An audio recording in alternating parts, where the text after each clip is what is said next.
वहां जाकर तुम्हें क्या हासिल होगा?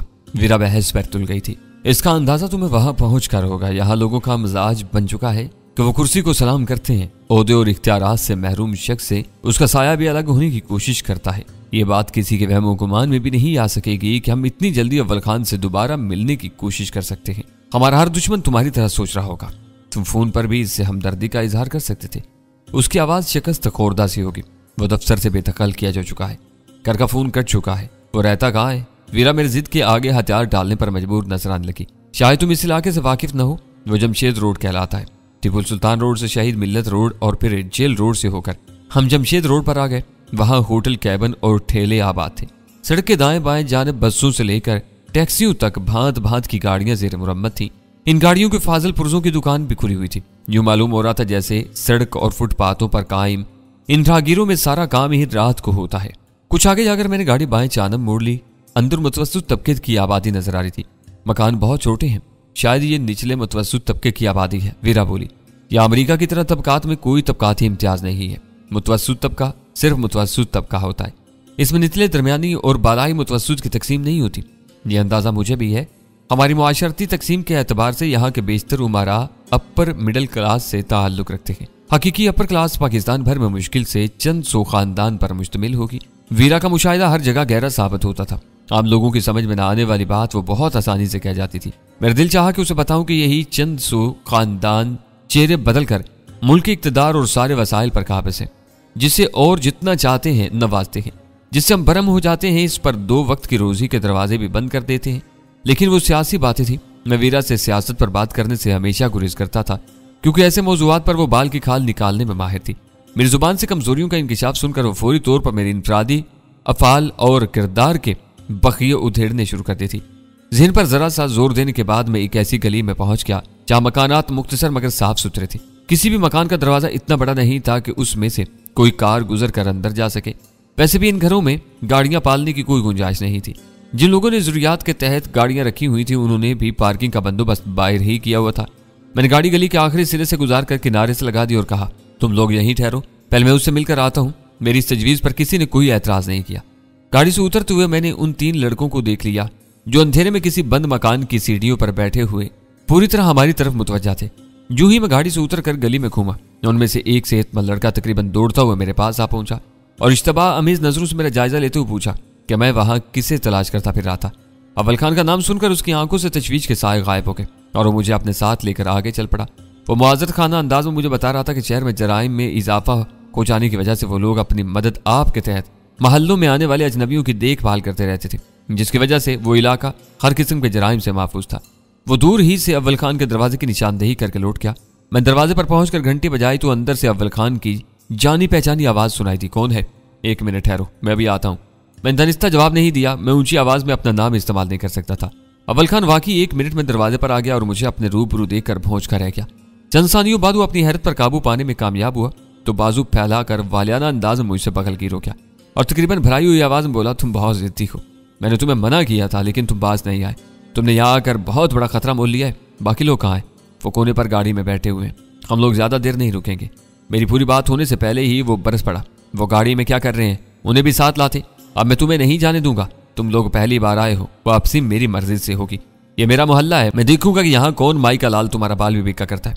वो मुखलिस होने के साथ साथ ज़ाती मामलात में जज्बाती भी था और ऐसे मामलात में शायद बहुत जल्द बुरा मान जाता था। मैंने खामोशी इख्तियार कर ली मगर वो मुसलसल बुड़बड़ाया जा रहा था। हमसे दूर रहकर वो जिस फेल को हमारे लिए मोहलक करार दे रहा था अब खुद उसी पर मुसर था। हम खुद भी किसी आर्जी ठिकाने की तलाश में थे। ये बात अव्वल खान से ढकी छुपी नहीं हो सकती थी। उसने रास्ते ही मैं मुझसे पूछ लिया, फैक्ट्री छोड़ने के बाद से तुम यूं ही शहर भर में गश्त करते फिर रहे हो। मैंने फोन पर तुम्हें कितना समझाया था कि चंद रोज के लिए बिल्कुल गोशा नशीं हो जाओ, लेकिन तुम किसी की नहीं सुनते। वही करते हो जो तुम्हारे दिमाग में बैठ जाती है। आज के अखबारात देखे तुमने? इतनी लंबी आवारागर्दी हमारे बस से बाहर थी। पिछली रात एक होटल में बसर करने के बाद आज जहांगीर के घर चले गए थे, क्योंकि अखबारी इश्तिहार के छपने के बाद होटल खतरनाक हो सकता था। यह और बुरा किया। जहांगीर का घर तुम्हारे लिए चूहे दान भी बन सकता है।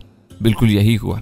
इस वक्त तक वो घर राख और मलबे का ढेर बन चुका होगा। मगर एलन की इस कार्रवाई से पहले हमने नार्मन और उसकी एक गर्लफ्रेंड को मौत के घाट उतार दिया है। इस खबर पर वो बहुत खुश हुआ। वो इस बारे में मजीद तफसीलात जानना चाहता था, लेकिन हम एकार्ड के करीब पहुंच चुके थे।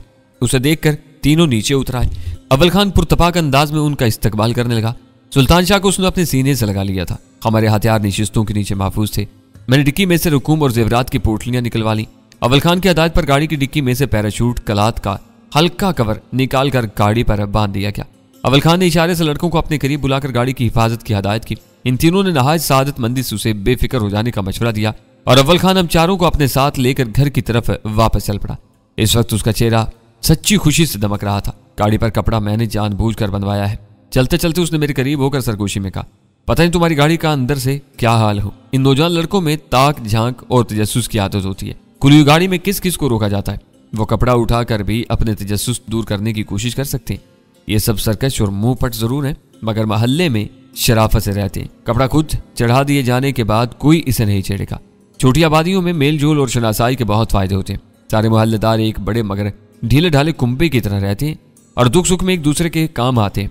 ये मेरी कम आएगी नहीं बल्कि नपी तुरी सोच है कि शहर के महंगे इलाकों में लोगों ने बड़े बड़े मकानों की सूरत में अपनी खुशी और सरमाए से अपने लिए जेलें बना ली हैं, जिनमें वो बड़े फख्र से कैद तन्हाई गुजारते रहते हैं। बीच में सिर्फ एक दीवार होने के बावजूद अपने हमसायों से बेखबर रहते हैं।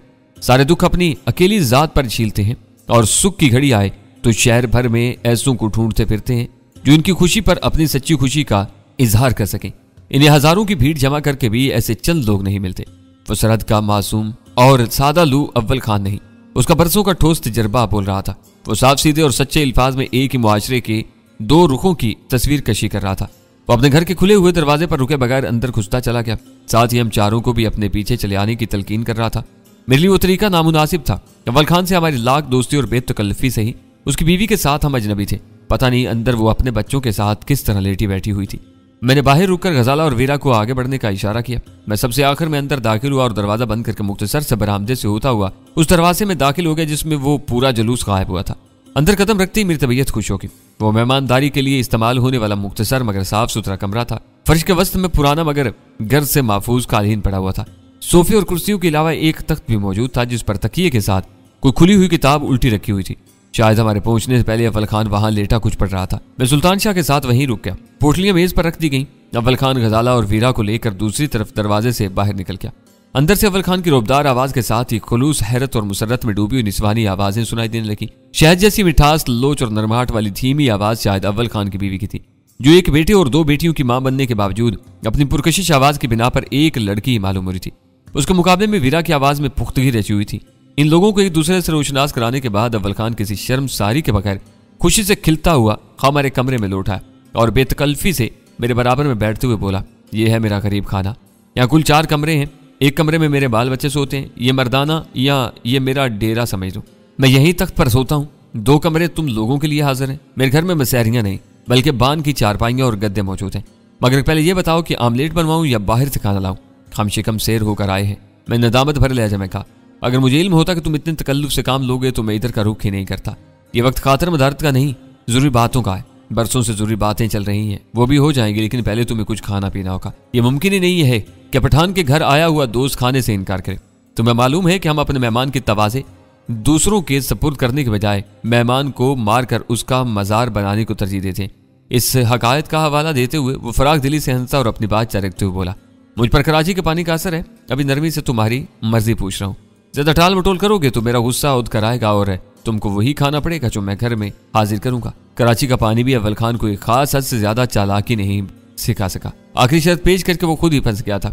मैंने बड़ी रगबत से उसकी बात पकड़ कर कहा, फिर मुझे तुम्हारा गुस्सा मंजूर है, मगर हमारी शर्त यह है कि जो कुछ है और जैसा भी है इसी हालत में हमारे सामने ले आओ। कसम खुदा का, तुम रात के 1 बजे हमसे खाने के लिए पूछ रहे हो? तुम आए ही अब हो तो मैं क्या करूं? वो बाएं हाथ से अपने सर के पुष्ट सहलाते हुए शर्मिंदगी से बोला, मुझे इतना वक्त दो कि पतीली और चंगेरी के बजाय प्लेटों में खाना ला सकूं। नहीं, मैं अड़ गया। हम पतीली और चंगेर ही में खाना खाएंगे।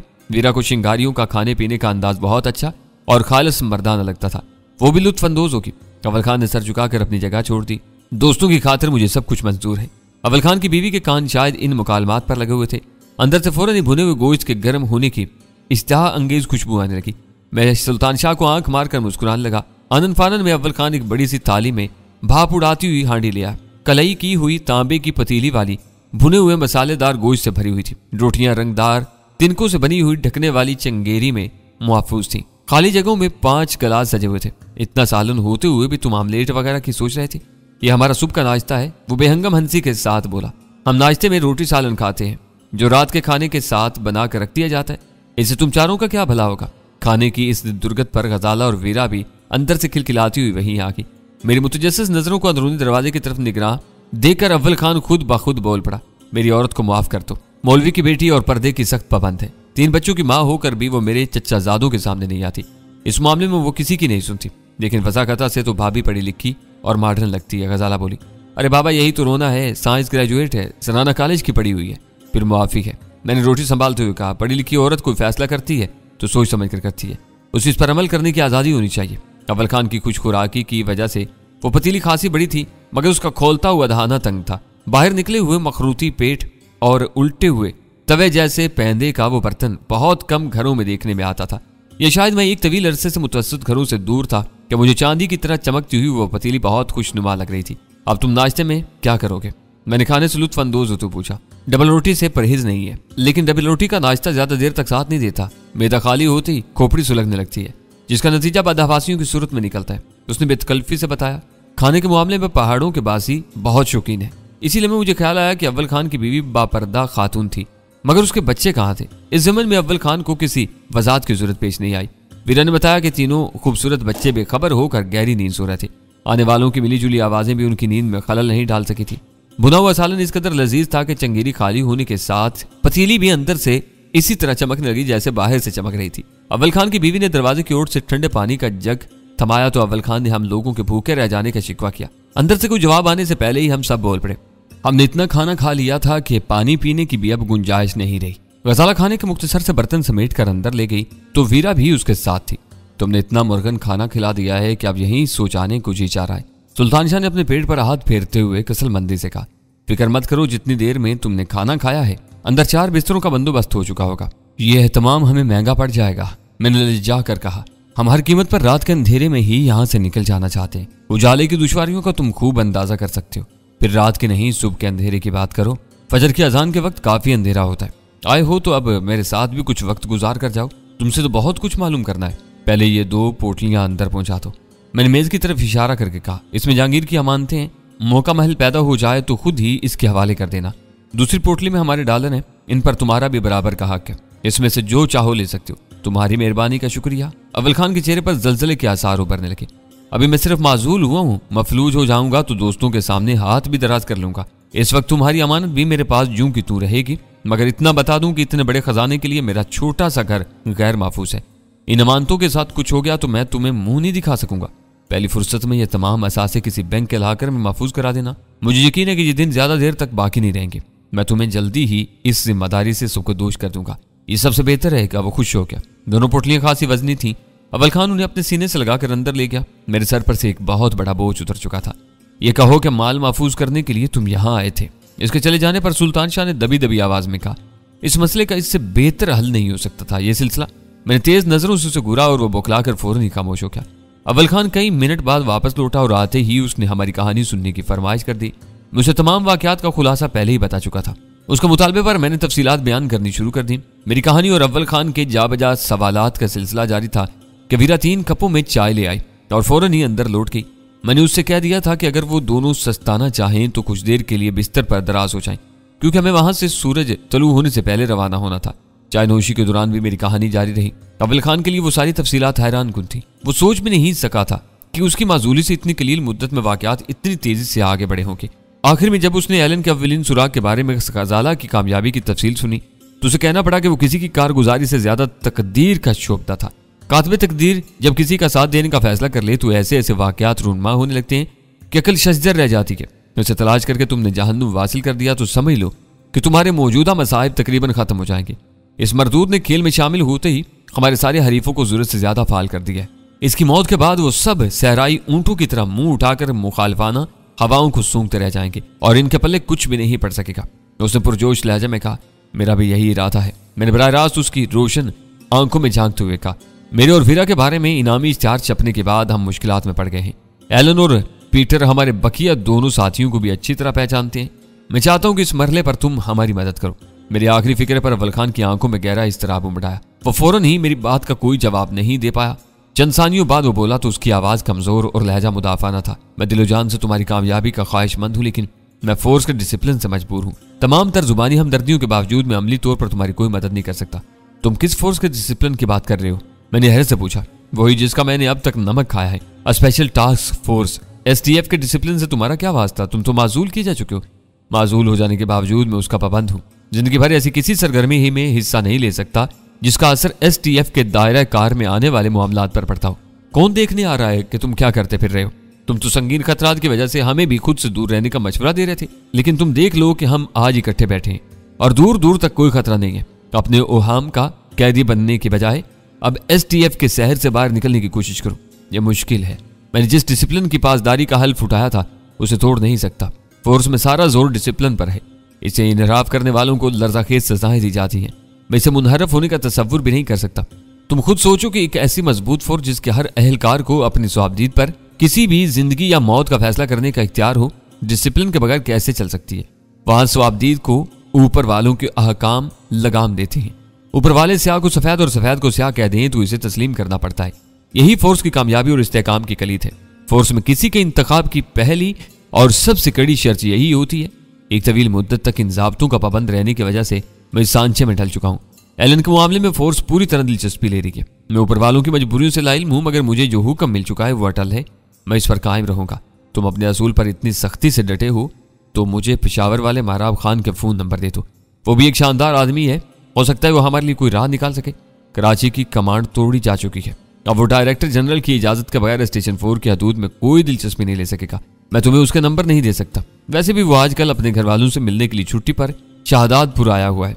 महराब खान के घर वाले शाहदादपुर में रहते हैं। मैंने बेएतबारी से पूछा। मेरे लिए वो इंकिशाफ इतना गैर मुतवक्का था कि असल मामला आर्जी तौर पर मेरे ज़हन से फिसल गया। मैंने बात जारी रखते हुए इजाफा किया। मैं तो समझता था कि वो भी तुम्हारी तरह पठान है। हम लोग जैसा देश वैसा भेस के असूल पर अमल करते हैं, इसलिए पिशावर में वो तुम्हें पठान नजर आया होगा, वरना वो सिंध का बाशिंदा है और शुरू से शाहदादपुर में रह रहा है। सिंधियों में खान कहाँ से आ गए? मैंने कदरे हर से कहा। कदीम सिंधियों में खान ही क्या, भट्टी वगैरह भी बड़ी तादाद में पाए जाते हैं। फिर सरहद पार से हिजरत करके आने वालों में बेशुमार खान थे जो सिंध में आबाद हो गए।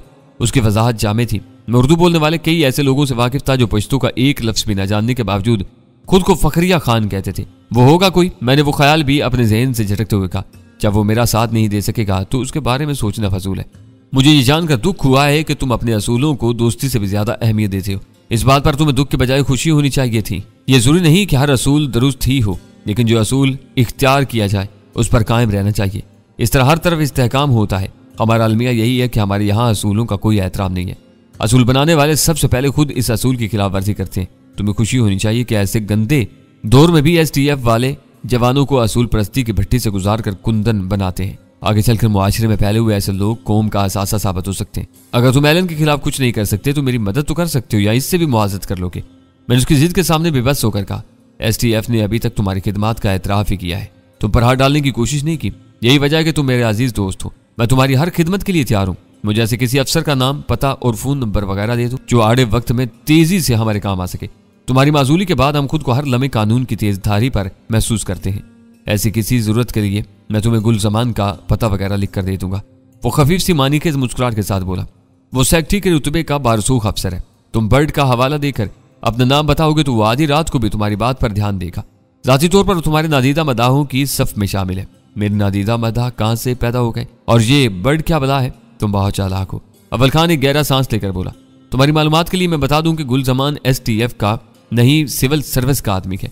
वो तुम्हें हर किस्म के मसाइब से बचाने की सरतोड़ कोशिश करेगा, लेकिन इस उम्मीद में ना रहना कि वो तुम्हारे मंसूबों में किसी किस्म का किरदार अदा कर सकेगा। एलन वगैरह से अपनी लड़ाई तुम्हें खुद ही लड़नी होगी। गुल Zaman operation blue cross deal का चीफ कोऑर्डिनेटर था। बर्ड यानी blue cross investigation and recovery department कायम करके उसने जबरदस्त मनसूबाबंदी की थी। इसी सिलसिले में वो तुम्हारे कारनामों से वाकिफ हुआ था। आजकल वो इस्लामाबाद में होता है। तुम बिला वजह मेरी नीयत पर शुबा कर रहे हो। मैंने हंसते हुए कहा। तुम्हारी असूल परस्ती से वाकिफ होने के बाद मैं सिर्फ इतना वादा कर सकता हूँ कि मेरी वजह से तुम्हें किसी खिफत का सामना नहीं करना पड़ेगा, लेकिन तुमको भी एक वादा करना होगा कि अगर मैं अपनी कोशिशों से किसी को अपनी हमायत पर आमादा करने में कामयाब हो गया तो तुम उससे भड़काने की कोशिश नहीं करोगे। मुझे किसी को भड़काने की क्या जरूरत है? वो बरजस्ता बोला। ये तो खुली हुई दुश्मनी वाली बात हो जाएगी। मेरी मजबूरी सिर्फ STF तक है। दूसरों के साथ तुम्हारा जो जी चाहे करते फिरो, मुझे इससे कोई सरोकार नहीं होगा। अपने तहफ़्फ़ुज़ और मुल्की मफादात के लिए तुम्हें अपनी मर्जी से लड़ाई लड़ने का पूरा हक हासिल है। मैं इसमें रखना नहीं डालूंगा। फिर अव्वल खान ने दूसरी बातें छेड़ दी।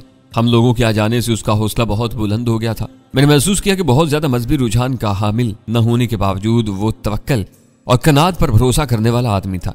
उससे अपनी लगी बंदी और माकूल मुलाजमत के जाने पर मुस्तकबिल की जरा भी फिक्र नहीं थी। उसको कामिल यकीन था कि जिसने उसे पैदा किया वही उसे रिज्क भी देता रहेगा। अव्वल खान की बीवी की बेपर्दगी और बेआरामी के ख्याल से हम दोनों में से कोई अंदर जाने पर आमादा नहीं हुआ। हम इसी कमरे में लेट बैठकर आराम और बातें करते रहे। इसी अंदाज में वो पूरी रात धीमे धीमे गुजर गई। इस दौरान में अंदर से वक्फे वक्फे से चाय बनकर आती रही। सुबह के 5 बजे फिजा में परिंदों की चहकार फैलने के साथ ही मैंने रवानगी का इरादा जाहिर कर दिया। अव्वल खान के चेहरे पर आजुर्दगी फैल गई। माजूली की दूसरी रात ही में उसका ये हाल हो गया था कि वो हमारी रफाकत को तूल देने का आरज़ूमंद था, लेकिन हमारी पुरखतर मजबूरियां उसके इल्म में थी। उसने बादल नख्वास्ता अपनी जगह छोड़ दी। अव्वल खान से गुलजमान के मुख्तसर से तहरीरी कवायफ लेकर मैंने बिलवास्ता तौर पर उसकी बीवी का बहुत ज्यादा शुक्रिया अदा किया और जज्बात अंगेज फिक्रों के इख्तितामी तबादले के बाद हम चारों भी बोझल दिल लिए उसके घर से बाहर निकल आए। अव्वल खान हमारे साथ था। एक आड़ कपड़े से ढकी हुई उसी हालत में खड़ी हुई थी जिस हालत में हमने उसे छोड़ा था। महल्ले की चौकीदारी करने वाले लड़के कहीं नजर नहीं आ रहे थे, लेकिन गाड़ी पर से कपड़ा उतरते ही उनमें से एक कहीं से नमूदार हुआ।